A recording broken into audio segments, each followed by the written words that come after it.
ভালো সময়ে তো অনেক বন্ধু পাবেন, কিন্তু দুঃসময়ে কোন বন্ধুটা পাশে থাকে সেটা একটু পরীক্ষা করে নেবেন। চল, অনেক গরম পড়ছে, কাশ্মীর ট্যুর দিয়ে আসি। হ্যাঁ বন্ধু, চল কাশ্মীর ট্যুর দিয়ে আসি, অনেক মাস্তি হবে। তখন সবাইকে বললো চল জায়গায়, বললো টাকা নাই আমার কাছে। আরে টাকা নাই তাতে কি হয়েছে, আমি দিব। এর ভিতর কল বেজে উঠলো, ফোনটা রিসিভ করে ওপাশ থেকে শুনতে পেলো তোর বাবার শরীর অনেক খারাপ, টাকা লাগবে অনেক। কত টাকা? 2 লক্ষ টাকা। তখন বললো কি হয়েছে?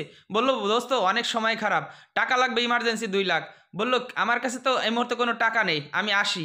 তারপরে আরেক বন্ধুর কাছে বললো বন্ধু তোর কাছে টাকা হবে? না রে বন্ধু, পরে একদিন কথা হবে, আমি আসি এখন। তখন সবাই চলে গেল, কিন্তু বন্ধু একজনই দাঁড়াইলো, শোন আমার কাছে অত টাকা নাই, যা আছে তুই তাই রাখ, এই ফোনটা রাখ, এটাও বিক্রি করে নে, আমি দেখি বাসায় কিছু আছে কিনা, আমি বাসা থেকে নিয়ে আসতেছি। তখন বন্ধুর হাত টেনে ধরলো, বন্ধু আমার কিছু টাকা লাগবে না, জাস্ট এমনি একটু ট্রাই করলাম।